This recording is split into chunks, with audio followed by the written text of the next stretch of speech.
مزید ویڈیوز کے لیے ہمارے چینل ہاؤس آف اسلام کو سبسکرائب کرنا نہ بھولیے۔ شکریہ۔ ونستغفره ونؤمن به ونتوكل عليه ونعوذ بالله من شرور أنفسنا ومن سيئات أعمالنا من يهده الله فلا مضل له ومن يضلله فلا هادي له وأشهد أن لا إله إلا الله وحده لا شريك له وأشهد أن سيدنا وسندنا ونبينا ومولانا محمدا عبده ورسوله صلى الله تعالى عليه وعلى آله وأصحابه وبارك وسلم تسليما كثيرا كثيرا. أما بعد،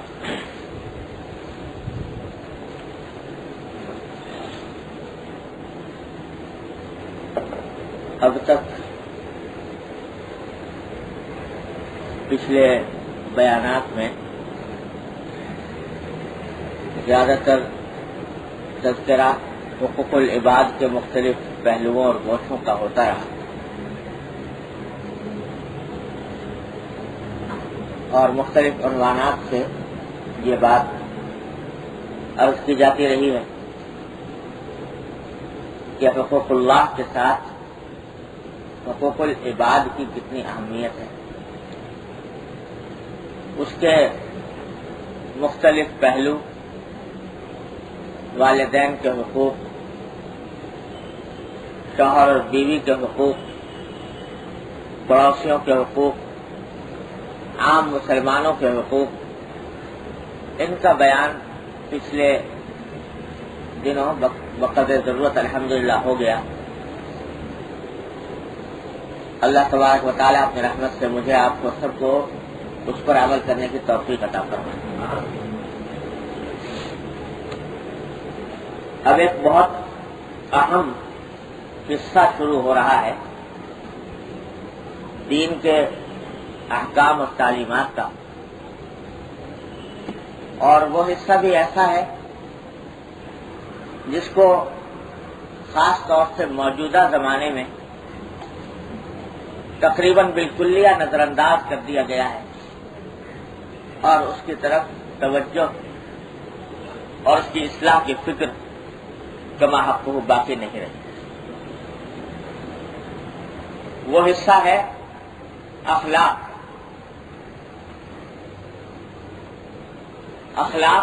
کی درستی، اور اس کو اللہ جل جلالہ کے احکام کے مطابق بنانا۔ یہ بھی اتنا ہی ضروری، اتنا ہی اہم اور واجب ہے جس طرح عبادات ضروری ہے،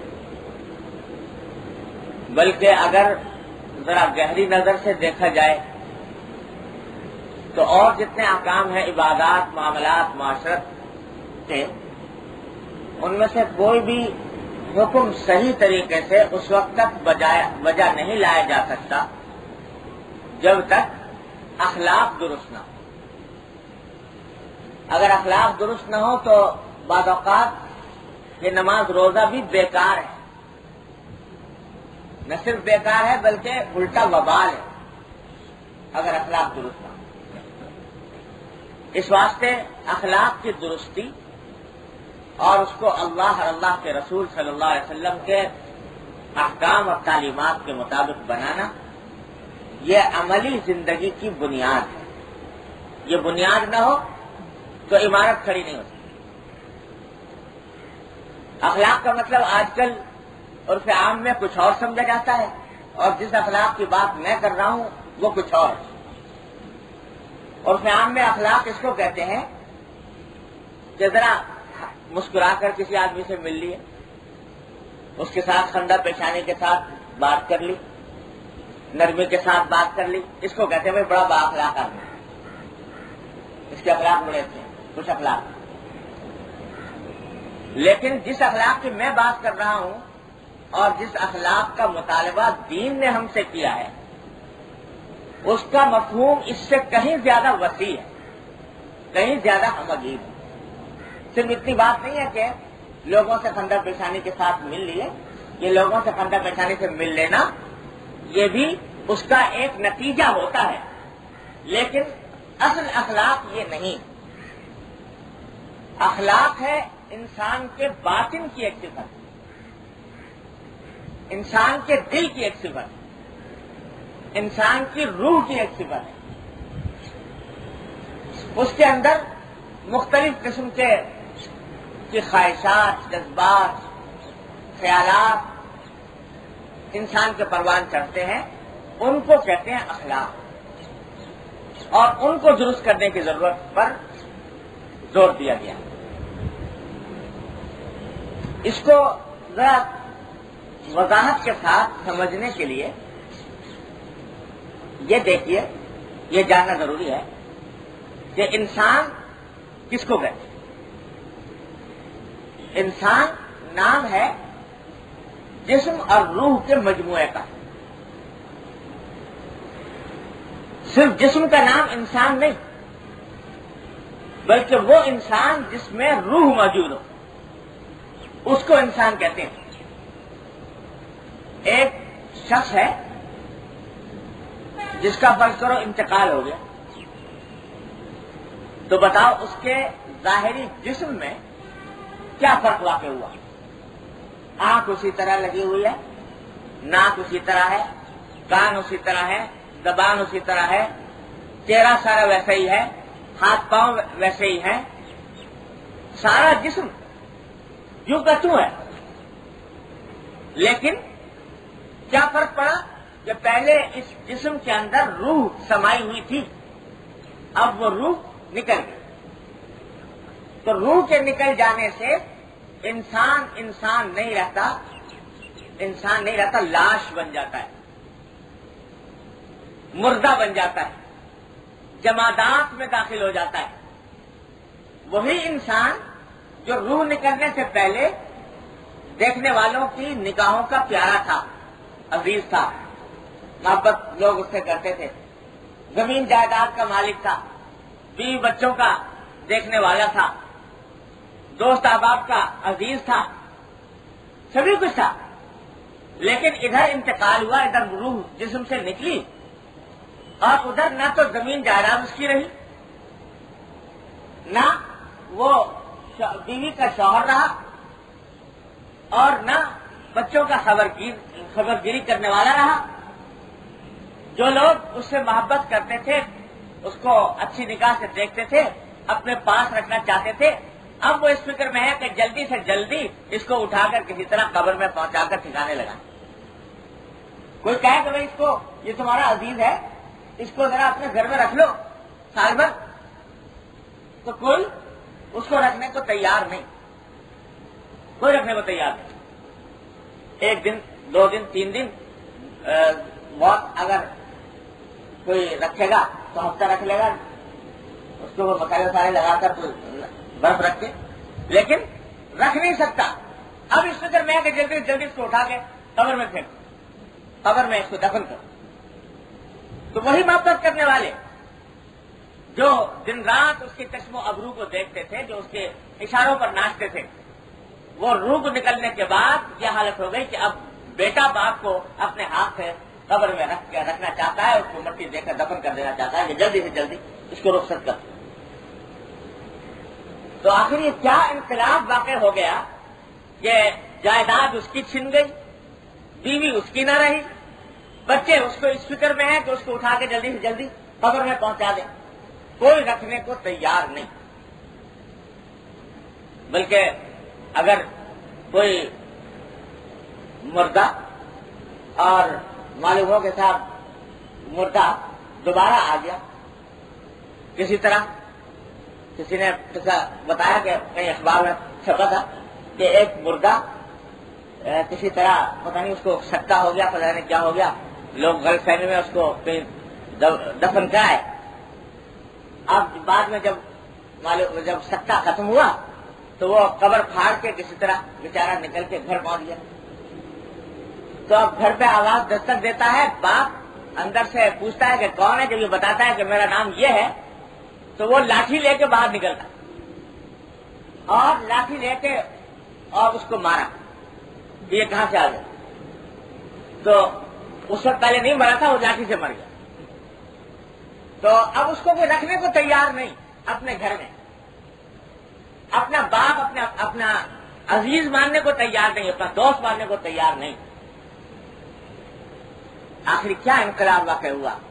سارا جسم تو اسی طرح ہے جیسے تھا، لیکن فرق یہ واقع ہوا کہ روح نکل گئی، وہ روح نہ رہی. تو معلوم ہوا کہ انسان اصل میں انسان ہے اس وقت تک جب تک کہ روح ہے اس کے اندر. تو اصلی چیز انسان کی وہ روح ہے جو انسان کے جسم میں سرایت کیے ہوئے ہے. جب تک وہ موجود ہے وہ اس وقت تک انسان ہے. اگر وہ روح نکل جائے تو وہ انسان نہیں، وہ پتھر ہے. اس کو سب اس فکر میں ہے کہ جلد سے جا کے قبرستان میں دفن کر. تو اصل چیز انسان کے اندر ہے، انسان کی روح.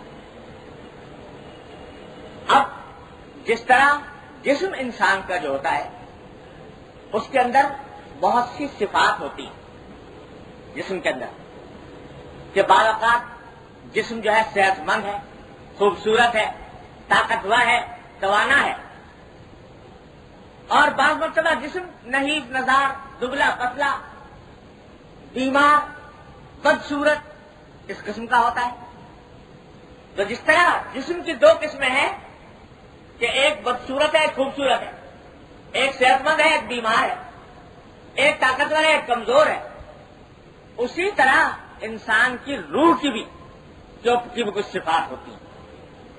جب بعض اوقات روح طاقتور ہوتی ہے، بعض اوقات کمزور ہوتی ہے، بعض اوقات خوب اچھی صفات کی مالک ہوتی ہے، اور بعض اوقات خراب صفات کی مالک ہوتی ہے. جس طرح انسان کے جسم کو بیماریاں لگتی ہیں کہ کبھی بخار آ گیا، کبھی پیٹ خراب ہو گیا، کبھی قبض ہو گیا، کبھی دست آ گئے، یہ بیماریاں مختلف انسان کے جسم کو لگتی رہتی ہیں. اسی طریقے سے روح کو بھی بیماریاں لگتی ہیں. وہ روح کو کیا بیماریاں لگتی ہیں؟ کہ روح کو بیماریاں یہ لگتی ہیں کہ کبھی اس میں تکبر پیدا ہو گیا، کبھی اس کو حسد اس کے اندر دل میں پرورش پانے لگا، کبھی اس میں بغض پیدا ہو گیا، کبھی اس میں ناشکری پیدا ہو گئی. یہ ساری کی ساری بیماریاں ہیں روح کی، روح کے اندر بیماری. اور جس طرح جسم کی خوبصورتی ہوتی ہے، کہتے ہیں اس کا چہرہ بڑا خوبصورت ہے، اس کی آنکھیں خوبصورت ہیں، اس کا جسم بڑا خوبصورت ہے، اسی طرح روح کی بھی کچھ خوبصورتیاں ہوتی ہیں. روح کا بھی کچھ جمال ہے، اس کا بھی کچھ حسن ہے. وہ کیا ہے کہ روح کا حسن یہ ہے کہ انسان کے اندر تواضع ہو، انسان کے اندر خود پسندی نہ ہو، انسان کے اندر صبر و شکر ہو، انسان کے اندر اخلاص ہو، ریاکاری نہ ہو. یہ اس کا حسن و جمال روح. تو اللہ تبارک و تعالی نے جس طرح ہمیں اور آپ کو دنیا میں بہت سے احکام دیے ہیں جن کا تعلق ہمارے ظاہری جسم سے ہے، کہ اس جسم سے تمہیں یہ کام کرنا ہے. مثلا نماز کیسے پڑھی جاتی ہے؟ جسم سے. کہ جسم کو کبھی کھڑا کیا جاتا ہے، کبھی رکوع میں چلے جاتے ہیں، کبھی سجدے میں چلے جاتے ہیں، کبھی سلام پھیرتے ہیں. تو جسم کے ذریعے ساری حرکات انجام پاتی ہیں. تو یہ جسمانی عبادت ہے، جسمانی فریضہ ہے. روزہ کس طرح رکھتے ہیں کہ بھوکے رہتے ہیں، پیاسے رہتے ہیں ایک وقت مقررہ تک. یہ جسمانی عبادت ہے، جسمانی فریضہ ہے جو انسان کے ذمہ عائد کیا گیا. زکوٰۃ فرض کی گئی تو وہ ایک خاص مقدار ہے مال کی جس کو غریب کو دینا ضروری ہے. یہ بھی اپنے ہاتھ سے دیا جاتا ہے. یہ بھی جسمانی اور مالی عبادت ہے جو انسان کرتا ہے. حج کے اندر محنت کرنی ہوتی ہے، صبر کرنا ہوتا ہے، خاص ارکان انجام دینے پڑتے ہیں. وہ سارے ارکان انسان کے جسم سے ادا کیے جاتے ہیں. تو یہ بھی ایک جسمانی عبادت ہے. تو جس طرح بہت سی عبادتیں اور بہت سے فرائض اللہ تبارک و تعالی نے ہمارے جسم سے متعلق رکھے ہیں، اسی طرح بہت سے فرائض ہماری روح سے، ہمارے باطن سے متعلق ہے. روح اور باطن سے متعلق ہے. وہ کیا ہے؟ یہ حکم دیا کہ ہر انسان کو تواضع اختیار کرنی چاہیے. یہ تواضع اس کا تعلق جسم سے نہیں ہے، اس کا تعلق دل سے ہے، باطن سے ہے، روح سے ہے، کہ یہ صفت اپنے اندر پیدا کی جائے. بعض لوگ تواضع کا ایک تو مطلب سمجھتے ہیں، بہت ہی بے پڑھے لکھے لوگ تو یہ مطلب یہ سمجھتے ہیں کہ بھئی کوئی مہمان آیا تو اس کی خاطر تواضع کر دو، کچھ کھانا وانا کھلا دو، اس کو تواضع کرتے ہیں. وہ مراد نہیں ہے. یہاں جو کچھ پڑھے لکھے ہیں وہ بھی تواضع کا مطلب سمجھتے ہیں یہ کہ انکساری کے ساتھ پیش آنا. تو لوگ سمجھتے ہیں کہ ذرا آدمی ذرا گردن جھکی ہوئی ہو، کچھ سینہ مڑا ہوا ہو، کچھ لجایا ہوا ہو تو یہ کسی کے ساتھ اس طرح ملے گا تو یہ تواضع. بڑا کہتے ہیں بڑا منکسر مزاج آدمی ہے، بڑا متواضع آدمی. خوب سمجھے اس کا کوئی تعلق جسم سے نہیں ہے. تواضع کا تعلق ہے قلب سے، تواضع کا تعلق ہے روح سے، کہ انسان اپنے دل میں اپنے آپ کو بے حقیقت سمجھے کہ میری کوئی حقیقت نہیں، میری کوئی قدرت نہیں ہے، میں ایک بے کس بے بس بندہ ہوں. یہ خیال دل کے اندر پیدا ہو جائے، اس کو کہتے ہیں تواضع. اس کا حکم دیا، اخلاص کا حکم دیا اللہ تبارک و تعالی نے کہ اخلاص پیدا کر. اخلاص عبادتوں میں اخلاص کے جو کام کرو وہ اللہ جل جلالہ کی رضامندی خوشنودی کے لیے کرو. یہ ہے اخلاص. تو یہ اخلاص زبان سے کہنے سے حاصل نہیں ہوتا. یہ ہوتا ہے کہ دل کی ایک کیفیت ہے، دل کی ایک صفت ہے، باطن کی ایک صفت ہے. اس کا ہمیں حکم دیا گیا. شکر کا حکم دیا گیا. اللہ تبارک تعالیٰ نے شکر کا حکم دیا کہ جب کوئی نعمت تمہیں حاصل ہو تو اللہ جل جلالہ کا شکر ادا کرو. یہ شکر بھی انسان کے قلب کا فعل ہے، انسان کی روح کا فعل ہے. جتنا ادا کرے گا اس کی روح طاقتور ہوگی. صبر کا حکم دیا گیا کہ اگر کوئی ناگوار بات پیش آ جائے تو اس کو سمجھو کہ اللہ جل جلالہ کی طرف سے ہے، اللہ تبارک و تعالیٰ کی مشیت سے ہوا، اس کی حکمت کے مطابق ہوا، چاہے مجھے ناگوار ہو لیکن اللہ تبارک و تعالیٰ کی مصلحت اسی میں تھی. یہ آدمی سوچے اور اس بات کا ایک احساس دل میں پیدا کرے، اس کو صبر کہتے ہیں. تو بہت سے احکام ایسے ہیں جو اللہ تبارک و تعالیٰ نے ہماری روح سے متعلق، باطن سے متعلق ہم کو عطا فرمائے. یاد رکھیے کہ صبر کے موقع پر صبر کرنا ایسا ہی فرض ہے جیسا کہ نماز پڑھنا فرض، جیسا کہ روزہ رکھنا فرض، جیسا کہ حج کرنا، زکات دینا فرض. اتنا ہی فرض ہے صبر کے موقع پر صبر کرنا. اتنا ہی بڑا فرض ہے شکر کے موقع پر شکر کرنا. اتنا ہی بڑا فرض ہے اخلاص پیدا کرنا. یہ سب فرائض ہیں جو اللہ تبارک و تعالیٰ نے ہمیں عطا فرمائے. اسی طرح بہت سی چیزیں گناہ ہیں، وہ ظاہر کے اندر جسمانی اعتبار سے گناہ قرار دی گئی ہے. مثلا جسمانی اعمال ہیں اور گناہ ہیں. مثلا جھوٹ بولنا، غیبت کرنا، اسی طرح رشوت لینا، سود کھانا، شراب پینا، چوری کرنا، ڈاکہ ڈالنا، یہ سارے کے سارے گناہ ہیں جو ہمارے ظاہر سے متعلق ہیں، ظاہری جسم سے متعلق. یہ اعمال ہمارے اعضاء و جوارح کے ظاہری جسم سے سرگرم ہوتے ہیں، ان کو گناہ قرار دیا گیا. اسی طرح اللہ جل جلالہ نے بہت سے احکام ہمارے باطن سے متعلق رکھے ہیں، یعنی بہت سی باطنی بیماریوں کو حرام قرار دیا. مثلا تکبر. یہ تکبر ایسی چیز ہے کہ جو ہاتھ سے یا پاؤں سے انجام نہیں دی جاتی، آنکھ سے یا ناک سے انجام نہیں دی جاتی، جسم کا کسی عضو سے انجام نہیں دی جاتی. یہ انسان کے باطن کا ایک روگ ہے، باطن کی ایک بیماری. اس سے منع فرمایا گیا، اس کو حرام قرار دیا گیا کہ تکبر کرنا یہ حرام ہے اور بڑا شدید حرام ہے. اتنا ایسا ہی حرام ہے جیسے سور کھانا، ایسا ہی حرام ہے جیسے شراب پینا، ایسے ہی حرام ہے جیسے زنا اور بدکاری کرنا، ایسے ہی حرام ہے جیسے جھوٹ بولنا، غیبت کرنا. اتنا ہی بڑا حرام ہے یہ تکبر کا.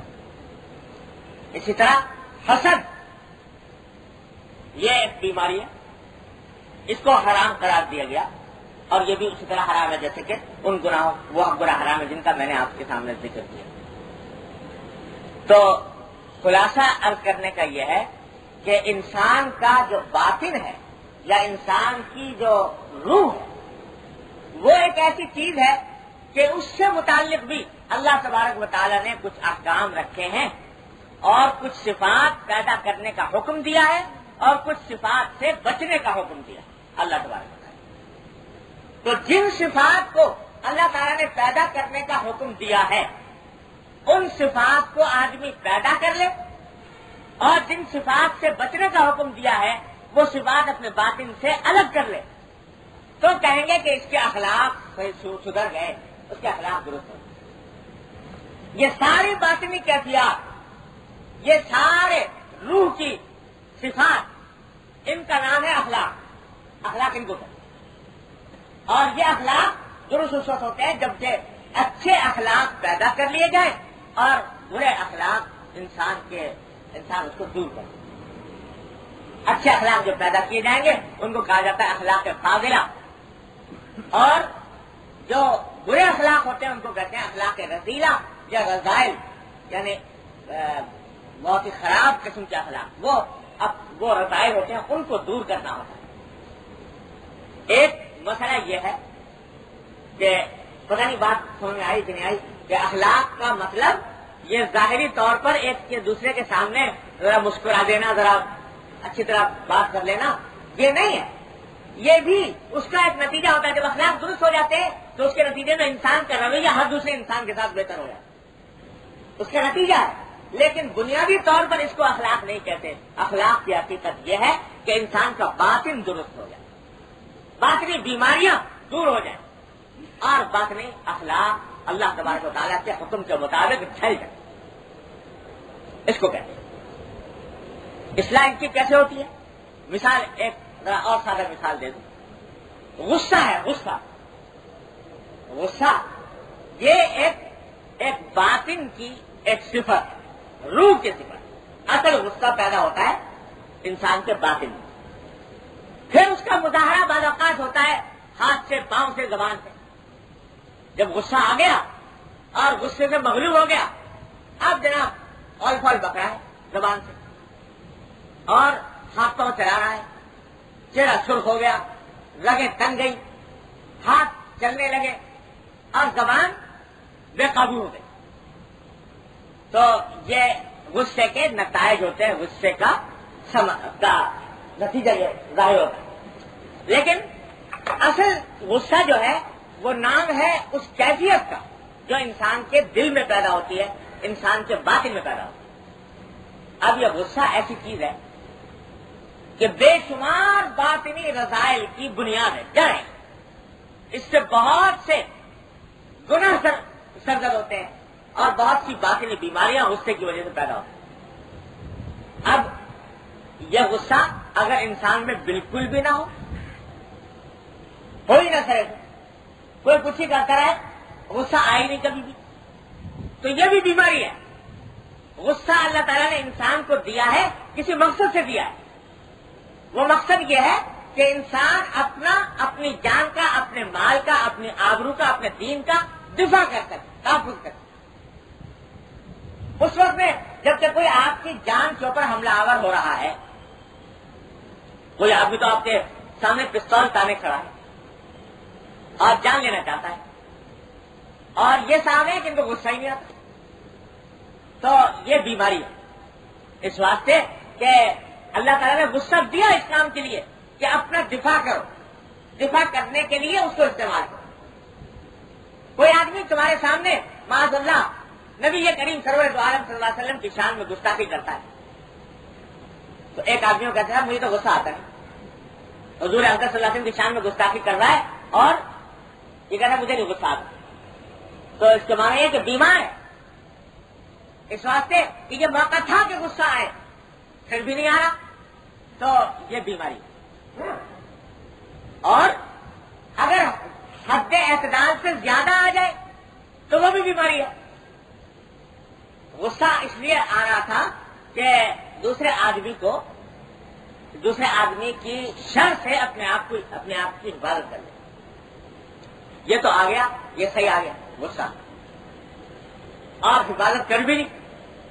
اب جتنی ضرورت تھی حفاظت کی غرض سے جتنا غصہ کرنے کی، اس سے زیادہ کر رہا ہے، ایک تھپڑ مار دینے سے کام چل سکتا تھا، اور یہ ایک کے بجائے مارے چلا جا رہا ہے غصے میں آ کر. تو یہ غصہ بھی حد اعتدال سے زائد ہے. تو اگر غصہ کم ہو تو یہ بھی باطن کی بیماری، غصہ زیادہ ہو تو یہ بھی باطن کی بیماری. اعتدال پر آنا چاہیے کہ ضرورت کے موقع پر آئے اور بلا ضرورت نہ آئے. بلا ضرورت آئے تو اس کو آدمی استعمال نہ کرے. حضرت علی رضی اللہ عنہ کا قصہ سنایا تھا آپ کو کہ ایک شخص نے حضرت علی رضی اللہ تعالیٰ عنہ کے سامنے حضور نبی کریم صلی اللہ علیہ وسلم کی شان میں کوئی گستاخانہ کلمہ کہہ دیا. حضرت علی کہاں سننے والے تھے؟ وہ یہودی تھا، اس کے اوپر چڑھ بیٹھے. حضرت علی اس کو جو پٹھا زمین پر پٹک کر اس کے سینے میں سواروں کے بیٹھے کہ تو میرے نبی کریم صلی اللہ علیہ وسلم کی شان میں ایسی گستاخی کرتا. یہودی نے جب دیکھا کہ بس چل نہیں رہا تو اس نے اٹھا کر وہیں بیٹھے بیٹھے حضرت علی رضی اللہ تعالیٰ کے چہرے مبارک پر تھوک دیا. جب تھوک دیا تو حضرت علی اس کو چھوڑ کر رکھے ہوئے. کسی نے پوچھا کہ حضرت یہ تو اور زیادہ اس نے گستاخی کی، تو اب آپ کو چاہیے تھا کہ اور مارتے اس کو، اور سزا دیتے، اب چھوڑ کے کیوں الگ ہو گئے؟ تو فرمایا کہ درحقیقت بات یہ تھی کہ پہلے جو میں نے اس کو گرایا تھا، پٹکا تھا، سزا دی تھی، وہ اس واسطے دی تھی کہ نبی کریم سرور دو عالم صلی اللہ علیہ وسلم کی شان میں گستاخی اس لیے دینا. اور اس وقت میں میرا غصہ اپنی ذات کے لیے نہیں تھا، رسول کریم سرور دو عالم صلی اللہ علیہ وسلم کے ناموس کے خاطر. اس واسطے میں اس کے اوپر چڑھ بیٹھا. اب جب اس نے مجھے تھوکا تو میرے دل میں غصہ پیدا ہوا اپنی ذات کے لیے، میرے منہ میں کیوں تھوکا؟ اپنی ذات کا انتقام لینے کا جذبہ میرے دل میں پیدا ہو گیا. تو اس وقت مجھے خیال آیا کہ اپنی ذات کے لیے انتقام لینا کوئی اچھی بات نہیں ہے.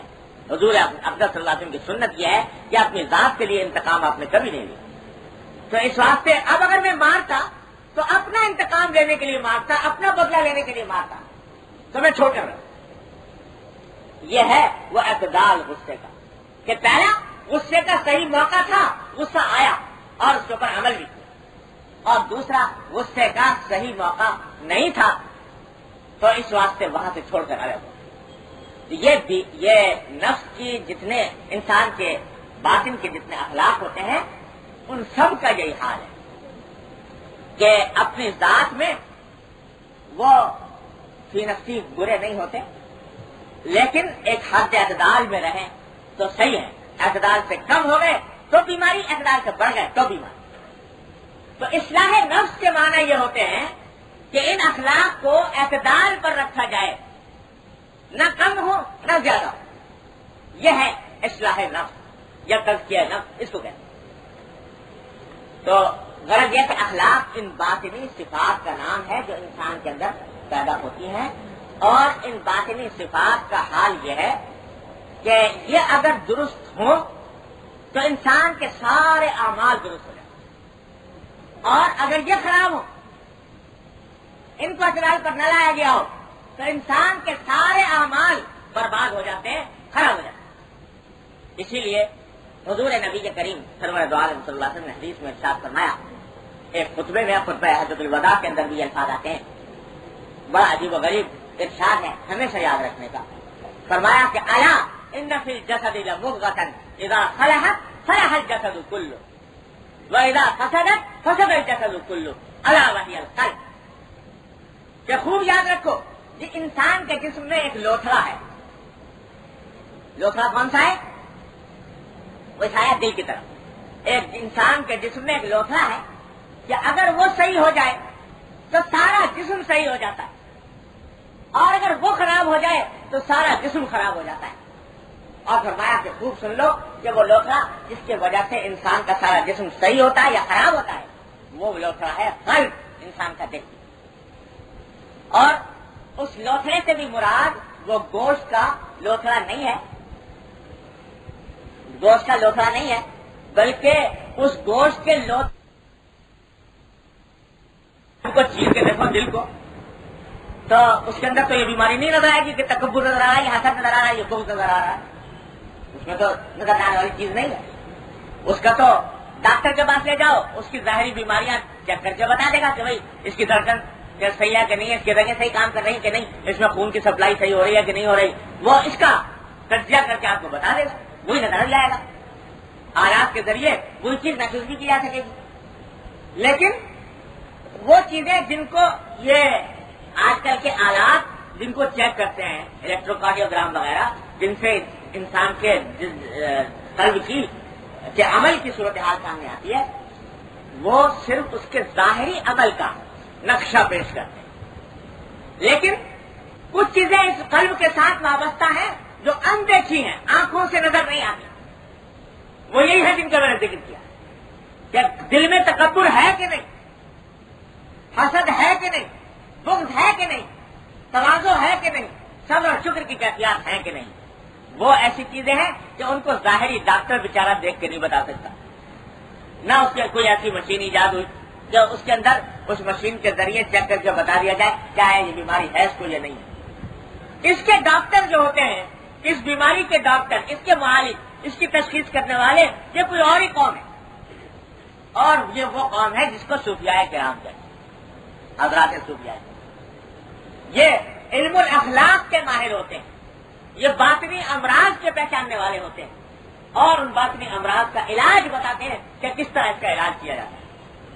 یہ ایک مستقل فن ہے، یہ مستقل ایک علم ہے، اس کو بھی اسی طریقے سے پڑھا اور پڑھایا جاتا ہے اس طریقے سے کہ ڈاکٹری پڑھی اور پڑھائی جاتی ہے۔ اس کے ذریعے یہ حضرات معلوم کرتے ہیں کہ آیا یہ دل اس کا صحیح ہے کہ نہیں، اس سے اندازہ کرتے ہیں۔ پھر جس طرح آپ نے ظاہری بیماریوں میں دیکھا ہوگا کہ بہت سی ظاہری بیماریاں تو ایسی ہوتی ہیں جن کا انسان کو پتہ لگ جاتا ہے۔ بخار ہو گیا تو معلوم ہوگا کہ بھئی جسم کی کیفیت آتی ہے، جسم ٹوٹ رہا ہے، گرمی بہت معلوم ہو رہی ہے، پتہ چلے گا کہ صاحب بخار ہے، آدمی پہچان لے گا، خود نہیں پہچانے گا، تھرمامیٹر لگا کے دیکھ لے گا تو پتہ لگ جائے گا کہ بخار ہے۔ اگر خود بھی نہیں پہچان سکا، اپنے ذاتی گھر والے آلات سے بھی نہیں پہچان سکا، ڈاکٹر کے پاس چلا جائے گا، وہ ڈاکٹر بتا دے گا کہ فلاں بیماری ہے کہ نہیں ہے، اس طرح پتہ لگ جاتا ہے۔ لیکن باطن کی بیماریاں ایسی ہیں کہ نہ تو انسان کو بسا اوقات خود پتہ لگتی ہے کہ میرے اندر یہ ہے بیماری، اور نہ کوئی آلہ ایسا انسان کے پاس موجود ہے کہ وہ لگا کے دیکھ لے کہ جس سے پتہ چل جائے کہ تکبر کا ٹیمپریچر کیا ہے، کتنا تکبر ہے کتنا نہیں، وہ نہیں بتا سکتا۔ اور ظاہری ڈاکٹر کے پاس جائے تو وہ بھی بیچارہ نہیں بتا سکتا کہ اس کے اندر یہ بیماری ہے کہ نہیں ہے۔ اس واسطے اس میں ناگزیر ضرورت یہ ہے کہ کسی باطن کے معالج کے پاس آدمی جا کر اور پھر تشخیص کرائے کہ میرے اندر تکبر ہے کہ نہیں۔ اللہ، اب یہ باطن کا معالج جانتا ہے۔ اب اس کی مثال سمجھیے، تواضع کا مطلب سمجھ آ گیا تھا کہ تواضع کے معنی یہ ہوتے ہیں کہ اپنے آپ کو بے حقیقت سمجھنا، جی، اور اس کو عرف عام میں انکساری بھی کہتے ہیں۔ تو اب سنیے، جو اس باطن کے امراض کا جو ماہر ہے حضرت حکیم الامت مولانا اشرف علی صاحب تھانوی قدس اللہ علیہ، وہ فرماتے ہیں کہ بسا اوقات یہ لوگ کہتے ہیں کہ صاحب میں تو بڑا بیکار آدمی ہوں، میں تو بے علم ہوں، جاہل ہوں، اور میں تو بڑا گنہگار ہوں، بڑا ناچیز آدمی ہوں، میری کوئی حقیقت نہیں ہے، زبان سے یہ بات کہتے ہیں جی، اور کہتے ہیں جس سے بظاہر شبہ یہ ہوتا ہے کہ یہ بیچارہ بڑا تواضع کر رہا ہے کہ اپنے آپ کو ناچیز، ناکارہ، بے حقیقت، جاہل اور اللہ سمجھ رہا ہے، اللہ قرار دے رہا ہے، تو بظاہر دیکھنے میں یہ تواضع معلوم ہو رہی ہے۔ لیکن فرماتے ہیں بکثرت ایسا ہوتا ہے کہ جو شخص یہ الفاظ کہہ رہا ہے حقیقت میں وہ تواضع نہیں ہوتی، بلکہ دو بیماریاں ہوتی ہیں، ایک تکبر اور ایک تواضع کا دکھاوا۔ یعنی یہ جو کہہ رہا ہے کہ میں بڑا بے حقیقت آدمی ہوں، جاہل آدمی ہوں، یہ سچے دل سے نہیں کہہ رہا، سچے دل سے یہ نہیں کہہ رہا کہ میں واقعی جاہل ہوں اور ناچیز ناکارہ ہوں، بلکہ اس لیے کہہ رہا ہے تاکہ دیکھنے والے اس کو متواضع سمجھیں کہ یہ بڑا منکسر المزاج آدمی ہے، بڑا تواضع کرنے والا ہے۔ کہتے ہیں اس کی پہچان یہ ہے، کر کے دیکھ لو، کہ ایک شخص کہہ رہا ہے کہ صاحب میں بڑا ناکارہ، بڑا ناچیز، بڑا جاہل، بڑا گنہگار آدمی ہوں. دوسرا آدمی جواب میں کہتے کہ بے شک آپ ایسے ہی ہیں کہ آپ ناکارہ بھی اور ناچیز بھی اور آپ جاہل بھی اور آپ بے حقیقت بھی. دوسرا آدمی اگر جواب میں یہ کہہ دے تو بتاؤ دل پہ کیا گزرے؟ کیا اس کو سچ سمجھ اس کا شکر گزار ہوگا کہ بھائی تم نے بڑی اچھی بات کہی؟ تو تقریباً 100% حالات میں اگر دوسرا کہہ دے گا کہ ہاں آپ بے شک آپ ایسے ہی ہیں تو طبیعت کو بڑی ناگواری ہوگی کہ لوگ دیکھو مجھے اس نے ناچیز ناکارہ کہہ دیا. تو معلوم ہوا کہ جو زبان سے کہہ رہا تھا ناکارہ ہے، ناچیز ہے، جاہل ہے، تو وہ دل میں مقصد نہیں تھا. مقصد یہ تھا کہ جب میں کہوں گا کہ جاہل ہوں، ناکارہ ہوں، ناچیز ہوں، تو جواب میں کہنے والا یہ کہہ کہ نہیں حضرت یہ تو آپ کی انکسار مزاجی ہے، آپ تو حقیقت میں بڑے عالم فاضل آدمی ہیں اور آپ تو بڑے متقی پاتا ہے. تو یہ کہلوانے کے لیے کہہ رہا ہے اور دکھاوا کر رہا ہے اپنے آپ کو تواضع کرنے کا کہ میں بڑا متواضع آدمی ہوں. حقیقت میں دل میں تکبر بھرا ہوا ہے، حقیقت میں دکھاوا بھرا ہوا ہے اور ظاہر کر رہا ہے کہ میں بڑا متواضع. اب اندازہ لگائیے اس کو کون پہچانے گا کہ یہ جو کلمات کہے جا رہے ہیں یا سچے دل سے کہے جا رہے ہیں، تواضع کی بات ہے یا حقیقت میں اندر بیماری بھری ہوئی ہے؟ یہ کون پہچانے گا؟ اس کو تو حکیم الامت ہی پہچانے گا. جو ان باطن کے امراض کا طبیب ہو وہی پہچانے. تو اس لیے ضرورت ہوتی ہے ایسے طبیب، ایسے مالک کے پاس جانے. یہ ایک مرتبہ ایک شخص تھے، ایک صاحب تھے، انہوں نے میرے والد ماجد صلی اللہ علیہ وسلم اللہ تعالیٰ ان کے درجات بلند فرمائے، ان کے مجلس میں آیا کرتے. تو ایک دن حضرت والد صاحب صلی اللہ علیہ وسلم نے دیکھا کہ وہ خود اپنی طرف سے انہوں نے مجلس والوں کے جوتے سیدھے کرنے شروع کر دیے. جو مجلس میں آتے تھے تو ان کے جوتے باہر پڑے رہتے تھے، تو یہ جب آتے تو ہر ایک کا جوتا سیدھا کرتے اور سب کے جوتے سیدھے کر کے اور پھر آ کر بیٹھتے. تو 2-4 مرتبہ ویسا صلی اللہ علیہ وسلم نے دیکھا کہ یہ کام کرتے. تو بعد میں آپ نے ایک دن ان کو بلا کے منع فرمایا کہ بھائی یہ مت کیا کرو. اور پھر بعد میں بتایا کہ بات دراصل یہ تھی کہ یہ بیچارہ یہ سمجھتا تھا کہ میرے اندر ہے تکبر، اور تکبر کا علاج اپنی طرف سے تجویز کر لیا، اپنی طرف سے یہ تجویز کر لیا کہ لوگوں کے جوتے سیدھا کروں گا تو اس سے میرا تکبر دور ہوگا. تو اپنی طرف سے جو علاج تجویز کر لیا تو حضرت والد صاحب فرماتے ہیں کہ اس علاج سے بجائے فائدہ ہونے کے الٹا نقصان ہوتا ہے، تکبر میں اضافہ ہوتا، عجب میں اضافہ ہوتا. اس واسطے کہ یہ جوتے جو اپنی طرف سے کرنے شروع کر دیے تو دماغ میں یہ بات پیدا ہوگی کہ میں تو بڑا، میں نے اپنے آپ کو مٹا دیا، میں نے تو تواضع اتنی کی حد کر دی کہ لوگوں کے جوتے اٹھانے شروع کر دیے، جو لوگوں کے جوتے سیدھے کرنے شروع کر دیے. تو اس واسطے اس کے دل میں عجب پیدا، خود پسندی پیدا.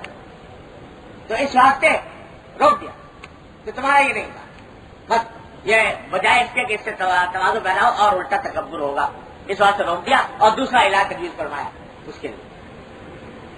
تو بھائی یہ بظاہر دیکھنے میں جو شخص جوتا سیدھا کر رہا ہے تو بتاؤ وہ متکبر معلوم ہوگا دیکھنے میں کہ تکبر ہو رہا ہے اس کے اندر. بغیر تو آدمی اس کو متواضع ہی سمجھے، لیکن جاننے والا جانتا ہے کہ یہ چیز حقیقت میں تکبر پیدا کر رہی ہے، تواضع سے اس کا کوئی تعلق. وہ پہچان کی ایسی بات انہوں نے ٹھیک کیا. تو اتنے باریک نقطے ہوتے ہیں انسان کی باطن کے اندر کہ آدمی بسا اوقات اندازہ نہیں لگا سکتا، اور بسا اوقات کیا میں تو کہتا ہوں کبھی بھی اندازہ خود نہیں لگا سکتا جب تک کہ کسی ماہر معالج کی طرف رجوع نہ کرے، وہ نہ بتائے کہ تمہارا یہ عمل اللہ اور اللہ کے رسول کی مقرر کی حد کے اندر ہے یا نہیں. وہ بتاتے ہیں کہ اس حد تک درست ہے، اس حد تک درست نہیں. یہی وجہ ہے آج تصوف نام ہو گیا اس بات کا کہ کسی پیر صاحب کے پاس چلے گئے، اس کے ہاتھ پر ہاتھ رکھ دیا، بیعت کر لی، اور بیعت کرنے کے بعد اس نے کچھ وظیفے بتا دیے اور آج سکھا دیے کہ بھائی صبح کو یہ پڑھا کرو، شام کو یہ پڑھا کرو، اور بس اللہ اللہ کہہ چلا. آپ نہ باطن کی طرف فکر، نہ اخلاق کے درست کرنے کا اہتمام، نہ فضائل کو حاصل کرنے کا شوق، نہ رذائل کو ختم کرنے کی فکر.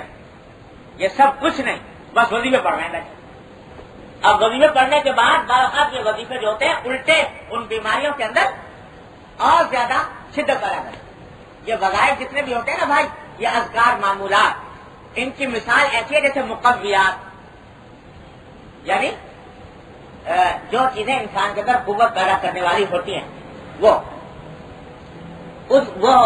مقویات کا حال یہ ہے کہ اگر بیماری جسم میں موجود ہے اور بیماری کی حالت میں مقویات کھاتا رہے آدمی، تو بسا اوقات نہ صرف یہ کہ قوت حاصل نہیں ہوتی، بیماری کو قوت حاصل ہوتی، بیماری بڑھ جاتی ہے بعض اوقات مقویات کے کھانے سے. تو اگر دل میں تو ہے تکبر بھرا ہوا، عجب بھرا ہوا، اور وظیفے گھونٹ رہا ہے بیٹھ کے اور ذکر بہت زیادہ کر رہا ہے، تو اس کے نتیجے میں بعض اوقات بجائے اس کے کہ اصلاح ہو، تکبر اور بڑھ جاتا ہے. اس لیے یہ شیخ کی جو بتایا جاتا ہے نا کہ جب بھی کوئی وظیفہ پڑھو یا ذکر کرو تو کسی شیخ کی رہنمائی میں کرو. وہ اس لیے کہ شیخ پہچانتا ہے کہ اس سے زیادہ اگر بتاؤں گا تو یہ اوور ڈوز ہو جائے گا اور اس کو بیماری پیدا کرے گا. اس واسطے وہ زیادہ اس کو روک دیتے نہیں. اس طرح اللہ حکیم الامہ صلی اللہ علیہ وسلم پتہ نہیں کتنے آدمیوں کو علاج تجویز کیا کہ بھائی وظیفے چھوڑ دو، بالکل ہی چھڑوا دیا، سارے معاملات ختم کرا دیے. خاص حالات میں جب دیکھا کہ ان کے لیے یہ مفید نہیں ہو رہا ہے وہ چھڑوا دیا. لیکن آج ساری تصوف کا اور پیری مریدی کا سارا زور اس کے اوپر ہو گیا کہ معمولات بتا دیے گئے کہ فلاں وقت میں یہ ذکر کرنا ہے، فلاں وقت میں یہ ذکر کرنا ہے، بس وہ ذکر کے پیچھے لگے ہوئے بیماریاں کتنی اندر جوش مار رہی ہیں. پہلے زمانے میں آزاد صوفیاء کرام جہاں یہ معمول تھا کہ پہلا کام کسی شخص سے اصلاح کی طرف پہلا قدم یہ ہوتا تھا کہ اس کے اخلاق کی اصلاح کرنے کی فکر تھی. اسی لیے مجاہدات کرائے جاتے تھے، ریاضتیں ہوتی تھی، رگڑا جاتا تھا، تب جا کر اندر کی اصلاح ہوتی تھی. اس کے بعد پھر انسان کسی قابل ہوتا تھا. حضرت شیخ عبد القدوس گنگوہی قدس اللہ تعالیٰ سرہ اللہ گنگوہ کے بڑے اونچے درجے کے اولیاء اللہ میں سے ہیں. ہمارے جو شجرہ ہے اس شجرے کے اندر بہت اعلیٰ درجے کا واسطہ ہے حضرت شیخ عبد القدوس گنگوہی قدس اللہ علیہ وسلم. تو ان کا واقعہ لکھا ہے کہ ان کے جو صاحبزادے تھے، جب تک شیخ حیات تھے صاحبزادے کو فکر نہ ہوئی. ساری دنیا آ کر فیض حاصل کرتی رہی باپ سے، لیکن وہ صاحبزادگی کی اس موج میں رہے اور باپ کی طرف اس نقطۂ نظر سے رجوع نہ کیا کہ اپنی اصلاح کریں. تو اس واسطے جب انتقال ہو گیا تو حسرت ہوئی کہ یا اللہ میرے اوپر کیا، میں کتنا محروم رہ گیا. ساری دنیا کہاں کہاں سے آ کر لوگ فیض اٹھا گئے، نسل فیض کر گئے، اور میں ان کے گھر میں ہوتے ہوئے چراغ تلے اندھیرا میں کچھ بھی حاصل نہ کرتا. اب بڑی حسرت ہوئی. تو اب تلاش کی کہ اب کیا کروں، تلافی کیسے ہو. تو خیال آیا کہ میرے والد سے جن لوگوں نے یہ حاصل کی ہے یہ دولت اصلاح نفس کی، تزکیہ نفس، ان میں سے کسی کی طرف رجوع کر وہاں جاؤ. تو معلومات کی کہ میرے والد کے خلفاء میں کون بڑا زیادہ اونچے مقام کا بزرگ ہے. تو معلوم ہوا کہ ایک بلخ میں ہے. کہاں گنگو کہاں بلخ وہ یہ آج کل تو اس میں روسی ترکستان کا جو علاقہ ہے اس میں کسی میں ریاست کے اندر ہے. تو معلوم ہوا کہ وہاں پر مقیم ہے. تو سفر کر کے روانہ ہو. کہاں تو یہ کہ گھر میں دولت محض کرتی اور ہر وقت ان سے رجوع کر سکتے تھے، وہ نہیں کیا. آخر کہاں اس کی نوبت آئی اتنا لمبا چوڑا مشقت کا سفر کریں بلا. ان کو پتہ لگا شیخ کے خلیفہ اور والد کے خلیفہ کو جو بلخ میں مقیم تھے کہ میرے شیخ کے صاحبزادے آ رہے ہیں. تو وہ اپنے شہر سے باہر نکل کر انہوں نے بڑا شاہانہ استقبال کیا. میرے شیخ کے صاحبزادے میرے پاس آ رہے ہیں مہمان بن کر. بڑا زبردست استقبال کیا، اکرام کیا. اور اکرام کے ساتھ اپنے گھر لے کر آئے، شاندار کھانے پکوائے، اعلیٰ درجے کی دعوت کی اور بہت اعلیٰ درجے کا رہائش کا انتظام کیا، قالین بچھایا اور جانے کیا کچھ کیا۔ جب ایک دو دن گزر گئے تو انہوں نے عرض کیا کہ حضرت آپ نے تو میرا بڑا اکرام فرمایا، بڑی میرے ساتھ شفقت کا معاملہ کیا، لیکن در حقیقت میں کسی اور مقصد سے آیا تھا۔ پوچھا کیا مقصد؟ کہ مقصد یہ تھا کہ آپ میرے والد سے جو دولت لے کر آئے تھے کچھ حصہ اس دولت کا مجھے بھی عطا فرما دیں، اس کے لیے آئے۔ کہا کہ اچھا وہ دولت لینے آئے؟ کہ ہاں۔ اچھا اگر وہ دولت لینے آئے تو یہ غالیچے، یہ قالین، یہ اعزاز، یہ کرام، یہ کھانے، یہ پینے سب ختم، یہ رہائش کا انتظام جو اعلیٰ درجے کا کیا گیا تھا وہ بھی ختم۔ کہ جی اب کیا کریں؟ کہ وہ میرے مسجد کے پاس حمام ہے، اس میں وضو کرنے والوں کے واسطے پانی گرم کیا جاتا ہے لکڑیاں ڈال کے، تو تم وہاں حمام کے پاس بیٹھا کرو اور وہ لکڑیاں جھونکا کرو، حمام جھونکا کرو لکڑیوں وہ جلایا کرو، وضو کرنے والوں کے لیے پانی گرم کیا، بس یہ کام۔ نہ بیت، نہ وظیفہ، نہ ذکر، نہ معمولات، نہ کچھ، بس یہ کام ہے تمہارا، حمام جھونکو گئے۔ رہائش کہاں؟ وہی حمام کے پاس، رات کو جب سونا وہی سو جاؤ حمام کے ساتھ۔ تو کہاں سے یہ اعزاز اکرام پہ جناب قالین بچھ رہے ہیں، استقبال ہو رہا ہے، کھانے پک رہے ہیں، دعوتیں ہو رہی ہیں، اب کہاں وہ حمام پہ لے جا کے بٹھا لیے گئے؟ اب بیٹھے حمام چھوک رہے، جھونکتے جھونکتے شیخ نے ایک دن ہدایت کی، وہ جو جمعدارنی ہوتی تھی وہ کوڑا اٹھا کے لے جایا کرتی تھی، تو ایک دن اس سے کہا جمعدارنی سے کہ ایسا کرنا کہ جی وہ وہاں ذرا وہ حمام کے پاس ایک صاحب بیٹھے ہوں گے تو جب یہ ٹوکرا لے کے ان کے قریب سے گزر جائے، اس طرح گزرنا کہ ٹوکرے کی کچھ بو ان کے ناک میں بھی پہنچ جائے، اس طرح گزر۔ اب وہ ٹوکرا لے کے جمعدارنی حمام کے پاس سے جو گزری تو یہ تھے صاحبزادے، نوابی کی زندگی گزاری۔ اب وہ جمعدارنی کا قریب سے گزرنا ایسا ہوا کہ انہوں نے ایسی کڑی نظر اٹھا کے اس کی طرف دیکھا، کہا کہ پھر یہ مجال سے تو یہاں سے ٹوکرا لے کر گزرے، میرے پاس نہ ہوا گنگو تو میں تجھے بتاتا، اگر گنگو ہوتا تو تجھے اس کی سزا دیتا کہ تو میرے پاس ہی ہے ٹوکرا لے کے گزری۔ تو جمعدارنی کو بلا کے پوچھا کہ بھائی کیا ہوا، ٹوکرا لے کے گزری تھی، کیا ہوا؟ کہ جی انہوں نے تو بڑے غصے ہوئے، انہوں نے کہا کہ یہ اگر گنگو ہوتا تجھے بڑی سزا دیتا، کہا کہ وہ ابھی بہت کسر ہے، ابھی چاول گلا نہیں، ابھی تک بہت کسر ہے۔ پھر کچھ دن گزرے تو کچھ دن کے بعد کہا کہ ایسا کرو کہ اب کے وہ ٹوکرا لے کر نصیبے کے قریب سے گزرنا بلکہ اس سے بالکل ملاتی ہوئی گزرنا، کہ ٹوکرا جو ہے وہ جسم سے لگ کے چلا جائے، اس طرح گزرنا۔ اور پھر مجھے بتانا کیا ہوا؟ تو وہ اس نے یہی کیا۔ پوچھا بھائی کیا ہوا؟ کہ جی اب کے یہ ہوا کہ جب میں ٹوکرا لے کے گزری اور جسم سے وہ رگڑ کھاتا ہوا گزرا تو انہوں نے ایک نہایت ترش نگاہ میری طرف اٹھائی، باقی زبان سے کچھ نہیں کہا الحمدللہ پیدا ہو رہا ہے۔ تو پھر کچھ دن کے بعد فرمایا کہ اب کیا ایسا کرنا کہ وہ ٹوکرا لے کے گزرو اور تھوڑا اس طرح گزرنا کہ وہ ٹوکرا گرا ہی دینا اور اس طرح گرانا کہ تھوڑا سا پورا ان کے اوپر بھی پڑ جائے۔ تو اب پھر مجھے بتانا کیا کیا؟ تو وہ گزری، پوچھا کہ بھائی ہوا کہ جی اب کے تو عجیب معاملہ ہوا، میں تو ٹوکرا لے کے گزری اور وہاں سے گرا بھی دیا، تو تھوڑا سا ٹوکرا اس کے اوپر بھی پوڑا ان کے اوپر بھی پڑا اور میں بھی گر گئی۔ تو میں جب گری تو ان کو اپنے پوڑے کا تو ہوش نہیں تھا، مجھ سے پوچھنے لگے تجھے چوٹ تو نہیں لگی؟ فرمایا کہ الحمدللہ اللہ تعالیٰ کا شکر ہے کہ وہ جو طاغوت تھا دل کا وہ ٹوٹ گیا، وہ ٹوٹ گیا۔ بلایا اور بلا کر اب ڈیوٹی بدل، کہا کہ اب تمہارا وہ حمام کا کام ختم، اب ہمارے ساتھ رہا کرو، ساتھ اس طرح رہا کرو کہ ہم کبھی کبھی وہ جاتے ہیں شکار کے لیے تو ہمارے کتے جو شکاری کتے ان کی زنجیر پکڑ کے ہمارے ساتھ چلا، تو یہ اپ گریڈ کر دیا گیا، اب ذرا اونچا درجہ عطا ہوا کہ شہر کے ساتھ صحبت ہم نے کہا بھی شرف بھی حاصل ہو رہا ہے، لیکن کتے کی زنجیر تھام کر ساتھ چلنے کا